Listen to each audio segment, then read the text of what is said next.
Olá, meus amigos, tudo bem com vocês? Que alegria estarmos aqui mais uma vez para estudarmos um assunto tão profundo, tão importante.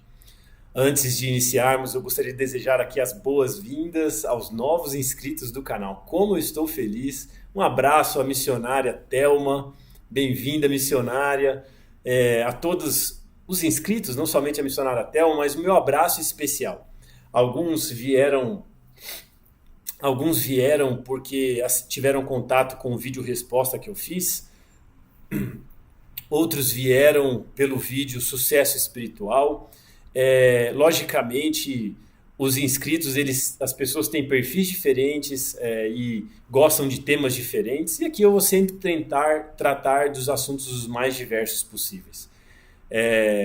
Se você quer que eu faça, aqueles que vieram pelo vídeo resposta, se você quiser que eu faça ou pesquise algum assunto mais específico sobre aqueles temas e distorções que o canal do Rodrigo ele traz, ele faz, né, em relação ao vídeo resposta que eu fiz, se você tem algum tema que eu gostaria que eu pesquisasse de forma mais profunda, pode trazer aqui para nós, escreva nos comentários e o farei com muito prazer, né? Mas o propósito principal do canal aqui não é ficar fazendo respostas, mas é trazer assuntos bíblicos de forma expositiva, de forma profunda.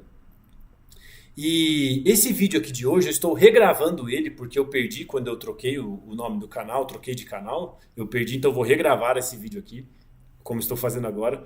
E o meu próximo vídeo depois desse, eu estou muito animado para gravar para vocês. Eu já tenho um esboço do tema, de todos os assuntos. Nós vamos gravar uma série de um comentário bíblico sobre o livro de Jó, capítulo por capítulo, tá bom? Então, trazendo reflexões, lições, ensinamentos para edificação espiritual da nossa vida. Tudo bem?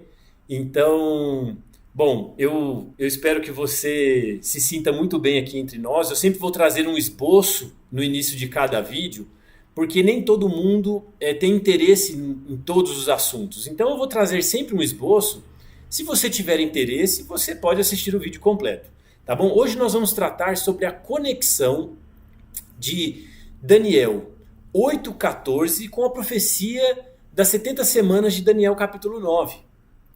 Tá? Esse será a conexão literária e contextual. E também se a profecia das 2.300 tardes e manhãs ela é simbólica ou ela é literal.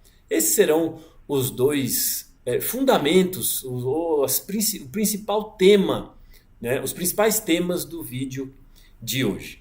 Tudo bem? Então, meus amigos, eu estou tão feliz que você se inscreveu aqui no canal. Eu quero até dizer boas-vindas mais uma vez antes de nós começarmos a comentar aqui o tema de hoje, tá bom? Então sinta-se abraçado por mim. Eu estou aqui de terno hoje, às vezes eu não vou gravar sempre de terno, mas vou dar até preferência para gravar. Hoje é sábado, né? Daqui a pouco eu vou para a igreja e eu vou dar até preferência assim para gravar no sábado, porque daí eu gravo um pouquinho mais arrumado, um pouco mais bonito, tá bom? Então vamos lá. Lembrando, eu gostaria de lembrar a todos vocês, quando formos estudar a Bíblia, dê pause aqui no vídeo e faça uma oração pedindo para que Adonai, o nosso eterno Senhor, ilumine a sua mente e a minha no estudo da palavra de Deus. Eu sempre peço isso aqui para vocês. Ao estudarmos a Bíblia, precisamos fazer uma oração pedindo que o Espírito Santo nos conduza. Tudo bem? Então, vamos aqui. Já deu a pausa aí? Já fez a oração? Vamos começar com a graça de Deus. Seremos abençoados com este estudo. Então, vamos tratar aqui de algumas diretrizes para interpretação das profecias. Tá? Algumas diretrizes. Bom, eu trouxe aqui alguns textos, coloquei aqui alguns textos para nós estudarmos. Daniel capítulo 2, versículo 24. Apresente-me perante o rei e eu revelarei ao rei a interpretação. Daniel 7,16, eu, Daniel, angustiei-me em meu espírito, então ele me contou e fez-me saber a interpretação dos assuntos. Daniel 8, 15, 16, e isto aconteceu quando eu, Daniel, tive a visão e busquei o significado. E eis que colocou-se diante de mim a aparência de um homem, e eu ouvi a voz de um homem entre as margens do lago, que chamou e disse: Gabriel, faz este homem entender a visão. Gostaria de extrair aqui destes textos o principal, não o principal, mas aquilo que eu gostaria de chamar a atenção, extrair aqui que as revelações e as visões dadas nestes contextos demandam interpretação, porque foram dadas através de um simbolismo em sua maioria. Então, dado este motivo, nós temos nestes contextos uma profecia simbólica que demanda interpretação, demanda entendimento, demanda a interpretação destes símbolos. Logicamente, nós não temos somente profecias simbólicas, tá bom? Nós temos dois tipos, na verdade. Nós temos a profecia simbólica e a profecia literal. E eu vou citar como exemplo para vocês Jeremias capítulo 28, versículo 15 a 17. Jeremias ele tinha trazido uma mensagem direta de Deus para aquele povo. E alguns confundem, né? Eles pensam que a mensagem profética ou relacionada com profecia é sempre algo em relação ao futuro. Amigos, não necessariamente é algo sobre o futuro. A mensagem profética tem a principal característica ser uma mensagem de Deus para o seu povo, para as pessoas. Então não necessariamente é algo do futuro, não. Tá? E ela pode usar método literal ou simbólico.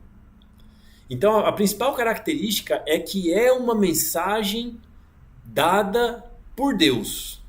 Tá? Pode ser uma orientação, pode ser uma repreensão, pode ser uma profecia, um juízo, tá bom? Então isso é a mensagem profética, é uma mensagem direta de Deus que tem uma finalidade redentiva, punitiva, revelativa, enfim, e a lista segue, tá? Então não vamos limitar o propósito da mensagem profética somente, não iremos limitar, né? Não devemos fazer isso, a somente coisas em relação ao futuro.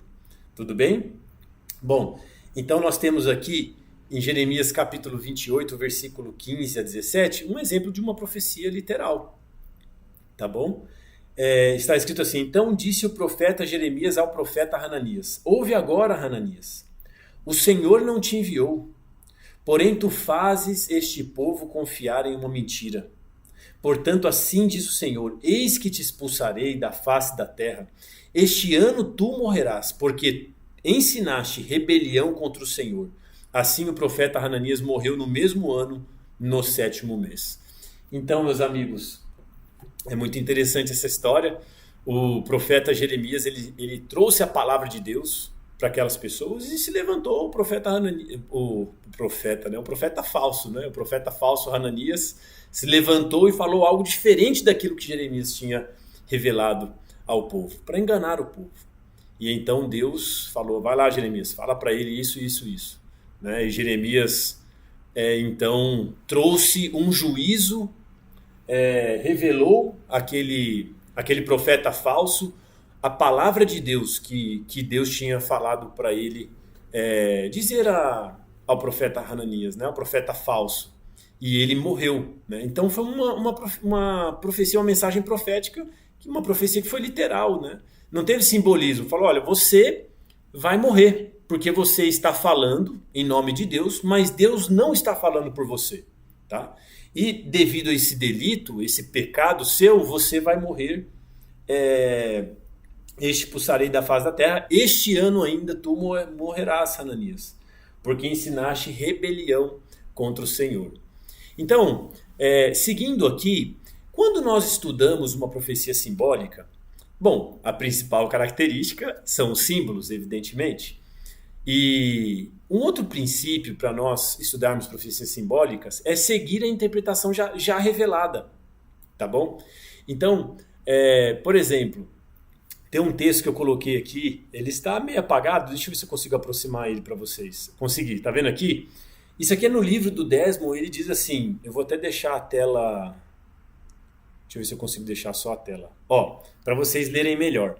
Então o Desmond, ele no livro na página 7, ele fala assim: No Novo Testamento, nós achamos as profecias de Daniel reinterpretadas. Olha, esse texto, meus amigos, que eu não sei se tem alguém que acredita nisso aí, mas nós não podemos dizer uma coisa dessa. Tá? O próprio Deus, através da Bíblia, através do anjo, já nos deu a interpretação de grande parte das profecias de Daniel. E as profecias do Apocalipse, elas são interligadas com as profecias de Daniel, mas elas não são reinterpretadas. Não há base e fundamentação bíblica para afirmarmos uma coisa dessa, tá bom? Inclusive, quando você começa a estudar algumas profecias de Daniel, você entende que elas falam de um período até a volta de Jesus, como por exemplo a estátua de Daniel, quando aquela pedra vem e derruba aquela estátua e é um reino que cresce, é um reino eterno, logicamente ali é o reino de Deus, né, que não terá fim. Ou seja, são períodos, ou fala sobre reinos ali, especificamente Daniel capítulo 2, que tratam sobre que abrangem todo o período da história humana. E não somente da humana, não é verdade? Mas envolve inclusive, abrange inclusive o reino de Deus, que é um reino eterno. Então quando o livro de Daniel já traz a interpretação, você não precisa reinterpretar algo que a Bíblia já traz a interpretação. Isso é de uma petulância muito grande, né? Então nós jamais precisaremos fazer isso, reinterpretar algo que a Bíblia já traz a interpretação. E quando, agora uma pergunta interessante, hein? Quando nós temos símbolos não revelados na profecia, como nós interpretamos? Bom, o pressuposto que nós vamos utilizar aqui, nós vamos utilizar através da própria Bíblia, tá bom? Cremos que esse é o método mais seguro, né? Você interpretar aqueles símbolos que a profecia não traz a interpretação, você utilizar a própria Bíblia, tá? E isso tem alguns motivos. Os profetas bíblicos, não somente os profetas bíblicos em geral, nós vamos falar um pouquinho mais sobre isso mais para frente, mas até nos textos da Bíblia você sempre tem conexões literárias, palavras com outros temas da Bíblia. Então existe até um pressuposto de que ao tratar sobre esses assuntos, há uma base bíblica por trás para o próprio entendimento da profecia bíblica, tá bom? Então vamos continuar aqui. Vamos tratar agora sobre as 2.300 tardes e manhãs. Então Daniel 8,14, ele é literal ou ele é simbólico? Bom, é interessante, meus amigos, que o Desmond, no livro dele, né, na página 185, ele diz assim, que a gente tem uma distinta divisão literária, um ponto de divisão literária, né, que ele é distinto, porque em Daniel 8,14 termina o uso de visão simbólica que requer interpretação, ou seja, ele fala que Daniel 8,14 é literal, né? Agora eu gostaria de dizer para vocês o seguinte, amigos, esse tipo de afirmação, nós não temos como sustentar ele pela Bíblia, tá? Então, eu não vou ler todo o texto aqui para não alongar, tá bom, amigos, o vídeo, senão ele vai ficar muito longo. Mas se você pegar a Bíblia e ler Daniel 8, versículo 9 até o versículo 14, você pode até ler o versículo 20, nós já vamos tratar, versículo 20 não, até o versículo 15. Nós vamos tratar aqui porque existem duas dicas para que você não caia nesse tipo de engano, de falar que Daniel 8,14 é literal. Não tem como. Por quê? Primeiro, Daniel 8, 9 a 14 está tratando de uma visão. Quando você lê o versículo 15, Daniel, ele fala assim, e quando aconteceu a visão, eu, Daniel, tive a visão e busquei o significado. Ou seja, quando termina o versículo 14, ele começa a falar, eu tive essa visão aqui, eu comecei a buscar o significado. Então, assim, Daniel, ele mesmo entendeu, ele começou a buscar o significado da visão. O segundo ponto é o seguinte, no versículo 9, temos aqui o chifre pequeno. O pequeno chifre fala que ele tornou-se grande, chegou até o exército do céu, ele lançou alguns dos exércitos das estrelas ao chão, ele pisoteou, ele engrandeceu e chegou até o príncipe do exército. Então, nós sabemos que esses textos aqui, o chifre pequeno, logicamente, ele não fala, não luta de forma literal. O chifre pequeno, ele é um símbolo, né? Ele é um símbolo de um poder. Quem que é esse poder? Nós vamos tratar futuramente, mas o foco aqui é que ele está inserido em uma visão simbólica. E no versículo 14 é uma continuidade da visão que se iniciou ali no versículo 9, na visão que está sendo tratada do versículo 9, versículo 10, versículo 11, versículo 12, versículo 13. Então não tem como você falar assim, não, o versículo 14 ele é literal, mas o 13, o 12, o 11, o 10 e o 9 é simbólico. Gente, não tem como fazer isso. A Bíblia não se estuda assim. Aqui não é simbólico ou literal porque eu quero que seja, né? Então, assim como nós entendemos que o chifre pequeno ele é simbólico, aqui representa um poder, e ele não foi literalmente e chegou no príncipe do céu literalmente, né? De forma simbólica ele fez isso. E como ele fez isso, né? Então, eu gostaria de ressaltar isso aqui. Não vamos cair nesse tipo de... escorregar nesse tipo de afirmação, tá? Porque não tem fundamentação bíblica. Então, Daniel 8,14, primeiramente, é simbólico, tá bom? Bom, agora nós vamos... eu vou... Deixa eu ver se fica melhor assim para vocês.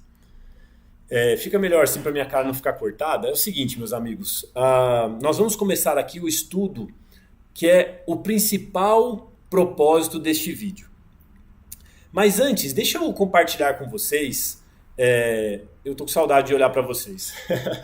Tá bom? Eu vou levantar um pouquinho aqui. É o seguinte. O propósito do tema de hoje, nós chegamos aqui agora, que é o principal. Nós vamos falar sobre a conexão literária entre Daniel 8,14 com a profecia das 70 semanas de Daniel capítulo 9. Mas antes, deixa eu abrir o coração aqui para vocês e dizer que antes de falar do sonho que eu tenho, eu não vou ficar lendo aqui os textos no original para mostrar que eu sei ler hebraico. Esse não é o propósito, tá bom? Nós só vamos ler aqui as palavras em hebraico quando nós tivermos um propósito de interpretação das palavras, tá? Porque não faz sentido. Quando você trata de outras línguas, você tem que ter um propósito para ler e para trazer o estudo dessas línguas. E não ficar tentando aqui se aparecer, né? Então esse não é o objetivo. Nós vamos estudar a palavra razon, tá? Hoje, e a palavra maré, tá bom? E antes de chegarmos a esse estudo, deixa eu compartilhar com vocês um sonho que eu tenho de termos uma tradução mais literal da Bíblia. Nós temos diversas expressões na palavra de Deus que elas se perdem na tradução, porque a preocupação daquele que está traduzindo é fazer com que você entenda. Então, por exemplo, algumas expressões idiomáticas da época, um exemplo, e saiu fumaça do nariz, ou fala quando está saindo fogo do nariz. Eu sei que é algo, eu não trouxe o texto aqui, mas é algo mais ou menos assim, a expressão, e o tradutor pega e fala assim, e Deus se indignou, tal pessoa ficou indignada ou furiosa, alguma coisa nessa linha. Então, assim, eu fiquei pensando, por que não traduz literal? Porque ia nos forçar a entrar e mergulhar naquela cultura. Eu poderia citar vários exemplos aqui. Inclusive, eu vou colocar na lista de propósito de vídeos, um dia a gente tratar só desses temas. Na história de José, quando todos os povos estavam sendo submissos a José, né? Tem uma expressão ali que é utilizada que mostra um pouco a cultura daquele povo. Então, na conversa de Esaú com Jacó, quando eles se encontram, depois que Jacó voltou, né, e ele se encontra com Esaú, então há uma conversa ali interessante, onde várias expressões ali, no momento da tradução, nós perdemos. Em Salmo, se não me engano, no capítulo 88, tem uma tradução, um texto que se refere aqui à palma da mão e não à mão, né? no hebraico você tem diferenciação para essa parte aqui da palma da mão e da mão em si. Existem umas palavras diferentes. Então, ali tem um texto lá que o contexto é a palma da mão para o céu, né? E não a mão. Isso tem implicações no entendimento do texto. E tem um propósito, tá? Mas não é o tema de hoje. Eu vou trazer o último assunto antes da gente ir para o tema principal, que é a conexão intertextual da Bíblia, que é um outro fator que também é utilizado muito na Bíblia. Então, quando o autor ele tem o objetivo de levar a mente do leitor a uma lição e a um ensinamento específico, ele utiliza, às vezes, uma palavra que tem outro contexto. Eu vou citar aqui, por exemplo, Êxodo capítulo 4, versículo 3. Eu vou ler aqui a Bíblia para vocês, aqui em Êxodo. Aqui, ó. Êxodo capítulo 4, versículo 3. Pode ser que alguém não esteja contextualizado com a história, e por esse motivo eu vou ler o texto. Então diz assim, e ele disse, lança-o na terra. E ele o lançou na terra e ele se tornou uma serpente. E Moisés fugiu dela. Então serpente aqui, em Êxodo 4:3, significa Lenahash. Tá bom? E quando nós vamos para Êxodo capítulo 7, versículo 10, quando Moisés e Arão estavam diante do faraó, o texto diz assim, Moisés e Arão foram a Faraó e fizeram conforme o Senhor havia ordenado. E Arão lançou o seu cajado diante do Faraó e diante de seus servos, e ele se tornou em serpente. Então, meus amigos, na tradução é colocado como se fosse utilizada a mesma palavra. Mas quando você vai no original, não é a mesma palavra. Nós temos aqui Lenahash, utilizado em Êxodo 4:3, e nós temos Letanim, em Êxodo capítulo 7, versículo 10. Agora, por que nós temos Letanim em Êxodo 7:10 e não Lenahash?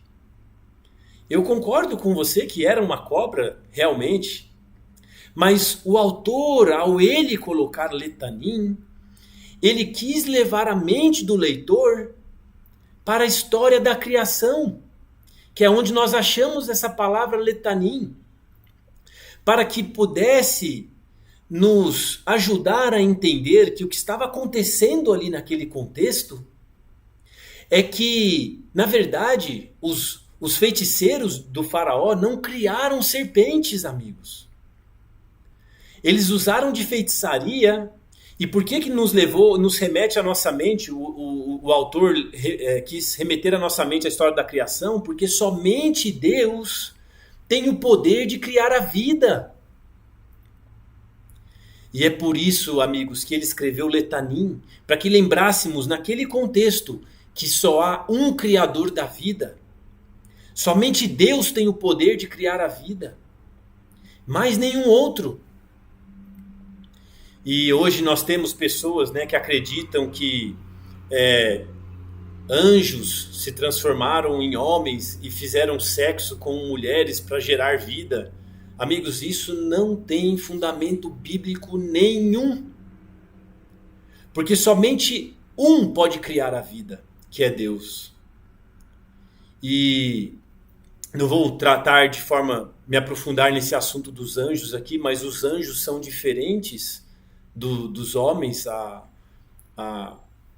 natureza dos anjos, né? O próprio Jesus disse isso, né? Quando ele foi questionado sobre a questão de se casar no céu, Jesus disse, olha, lá nós seremos como anjos, né?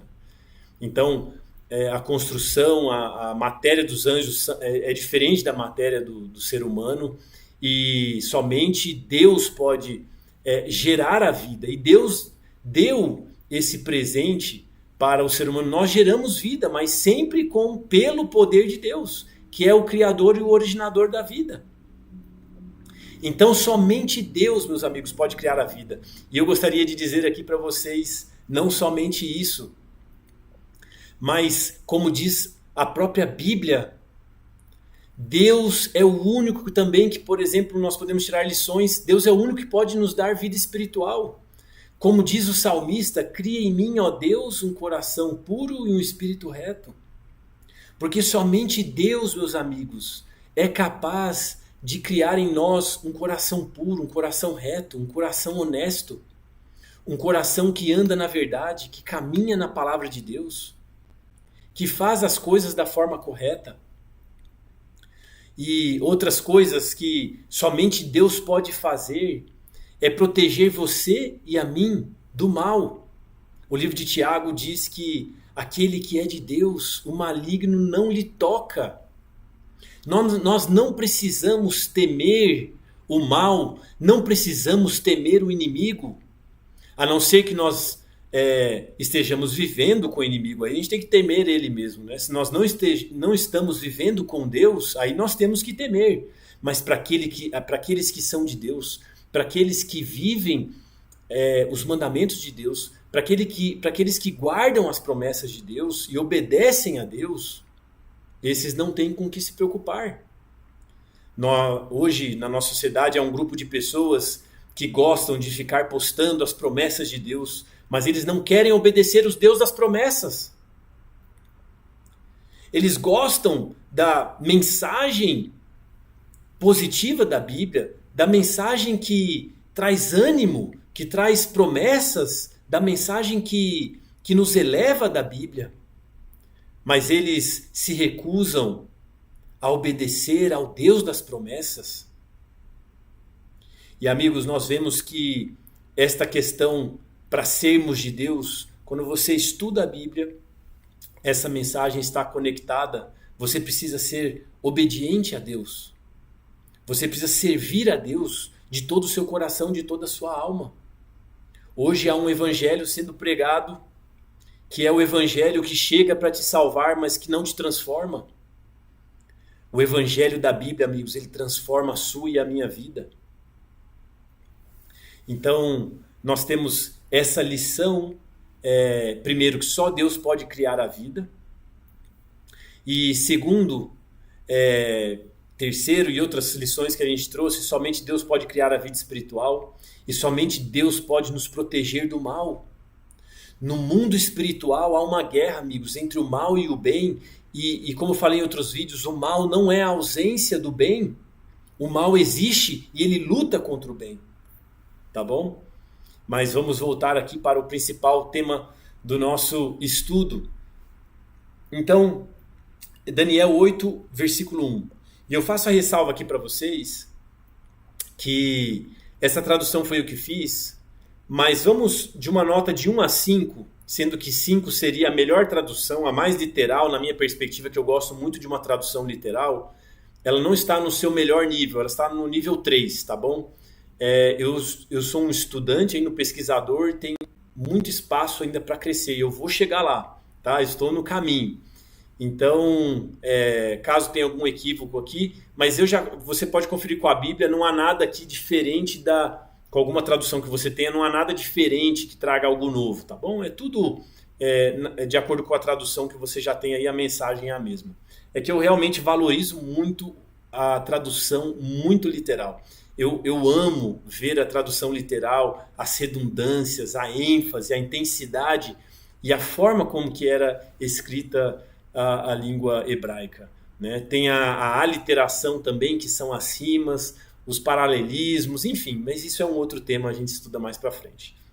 Então, em ano 3 do reinado para Belshazzar, o rei, revelação vista por mim, eu, Daniel, depois da vista por mim no princípio. Então ele fala de outra que ele viu, provavelmente ali no capítulo 7, ele fala, depois dessa revelação que eu vi, revelação vista por mim. Então ele vai começar a falar sobre a razão. Eu grifei aqui em vermelho, tá bom? Ele vai começar a falar agora sobre essa revelação que ele viu. Tá? E ele estava no ano 3 de Belshazzar. E eu vi na revelação.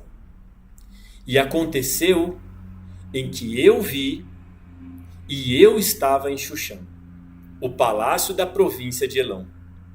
E eu vi na revelação, e eu estava sobre a margem do Lai. Então, meus amigos, aqui nós temos a ber razon, razon, a mesma palavra, tá? Só tem ali uma preposição, a preposição na. Então, ele viu na revelação. Esse é a palavra que eu gostaria de chamar a atenção aqui para vocês. Daniel, ele diz que ele viu o que, meus amigos? Ele viu aonde e o que? Ele viu razon, tá bom? Ele viu a razon. Você precisa gravar isso aí, tá bom? Grava essa palavra aqui que Daniel, porque o link com Daniel 9:23 nós os faremos através do contexto e das palavras, para você entender bem. Tá? Então, vamos agora falar sobre a estrutura aqui. Então, Daniel 9:8, 9 a 14, Daniel teve a visão, certo? E aqui, desculpa, a visão começa em Daniel 8:2 e 8:1, tá bom? Esse é o início da razão, ok? Agora vamos falar um pouquinho aqui da visão. Daniel, sobre a estrutura. Vamos estruturar aqui em forma de tópicos. Daniel 8:3 a 14, nós temos a descrição da visão. Daniel, versículo 15... Daniel chega e fala assim, olha, eu busquei o significado da et hechazon. Esse et é a partícula de objeto direto, está falando da visão em si. Então, ele buscou o significado da et hechazon e ele falou que se colocou diante dele a aparência de um homem. No versículo 15 isso. Tá? Então ele falou de novo que ele estava buscando entender o quê? A razão. No versículo 16, ele ouviu a voz de um homem entre as margens do Lai, que chamou e disse, Gabriel, falou para o anjo Gabriel, faz este homem entender a Hamaré, tá? Hamaré. Então, veio um homem e falou assim, olha, Gabriel, faz isso aí entender a Hamaré. Hamaré. No versículo 17... vem Gabriel e fala, entende, ó filho do homem, pois no tempo do fim será o quê? A razão. E aí, olha que interessante, quando vem o anjo e fala que vai ser no tempo do fim, ele começa a explicar, pelo contexto, pelo que o próprio anjo falou, ele começa a explicar a razão, que ele fala, vai ser no tempo do fim a razão, Daniel. E aí, de Daniel 8:18 a 25, ele começa a explicar a visão. Então ele explica a razão. Daniel 18 a 25. Agora, meus amigos, olha, aqui está a beleza desse estudo, que está no versículo 26 e no versículo 27. Daniel 8:18 a 25, o anjo explica a razão. Aí no versículo 26, o anjo fala assim, o maré a visão da tarde e da manhã, e ele chama a visão da tarde e da manhã, de Daniel 8:14, de maré. Ele chama a visão da tarde e da manhã de maré, meus amigos. O anjo, ele nomeia ele especifica uma parte da visão como maré. Ele não fala razão, ele fala maré. Ele fala assim, olha, ô Daniel, presta atenção, Daniel. Abre o olho aqui, beleza?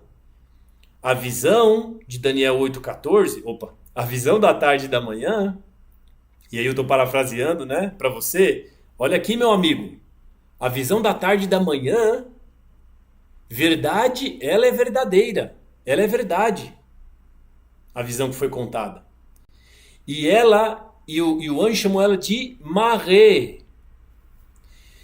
E aí, quando ele vai falar da revelação geral, aí ele fala assim, olha, e você, Daniel, encerre, né? Se eu não me engano aqui é um imperativo, eu não estou trazendo aqui as especificidades da língua hebraica, porque o propósito principal aqui, não estou trazendo aqui os binyanim, a construção, né, o tempo verbal, esse seria um outro tipo de estudo com outro propósito. O propósito aqui é a mensagem.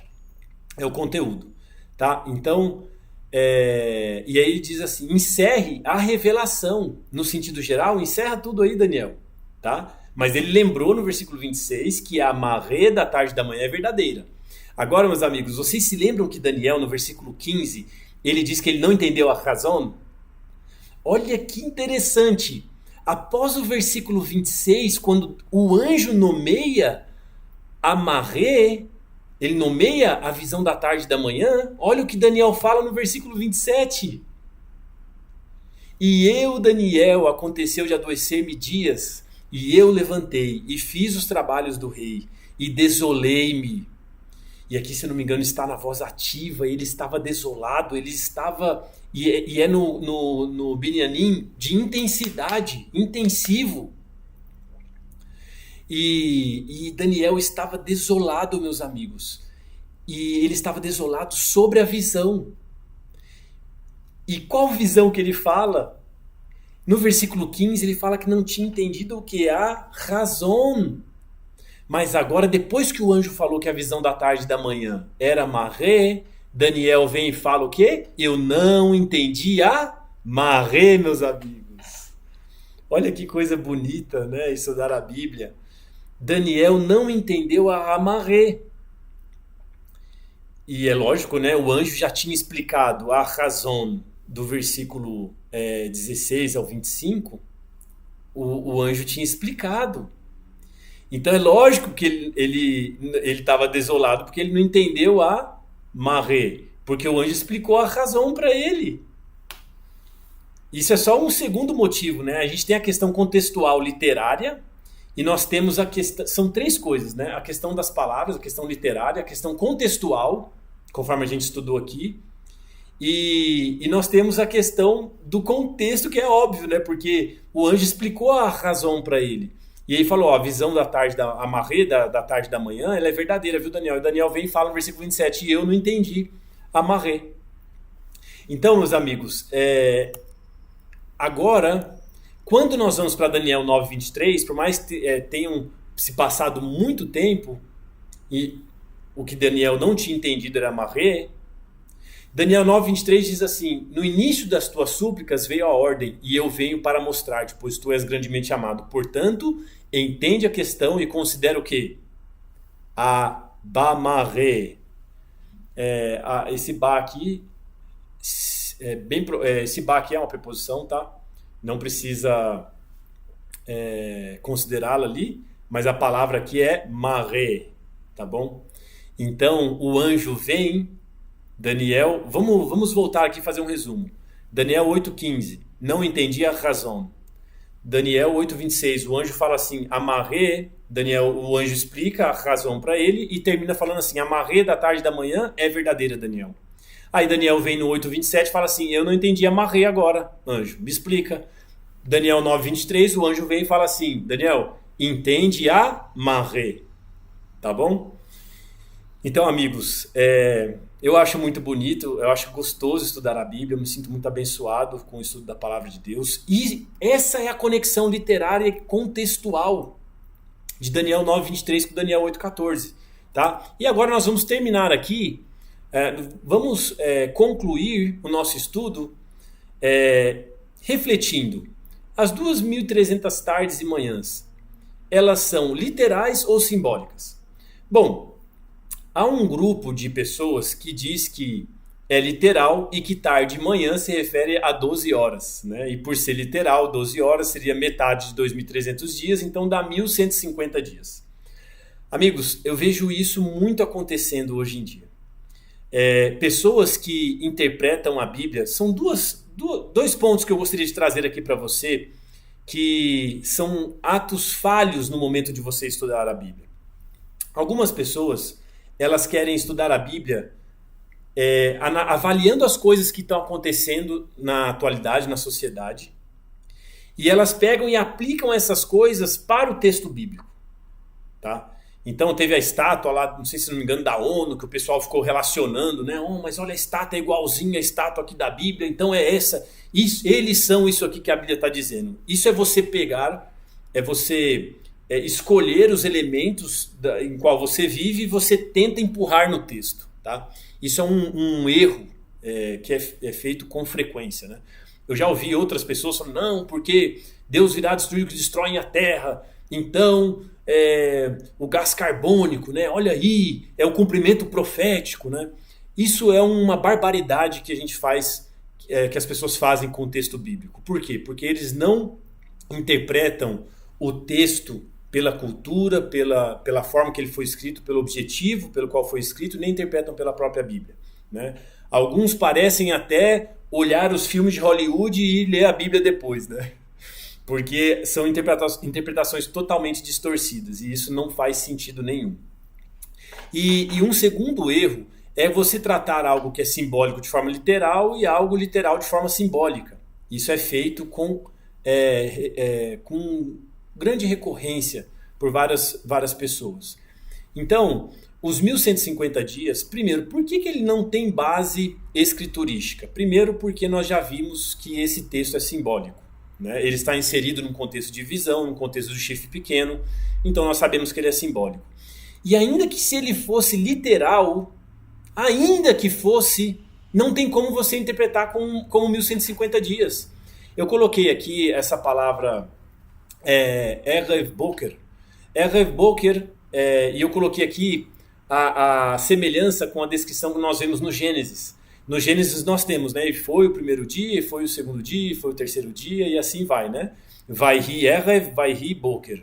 Né? Esse Vaihi aqui normalmente você tem ele quando se está contando uma história, né? Então, e foi tarde e manhã, né? Erev Boker, o quê? O primeiro dia, o segundo dia. Então, vamos fazer um exercício aqui.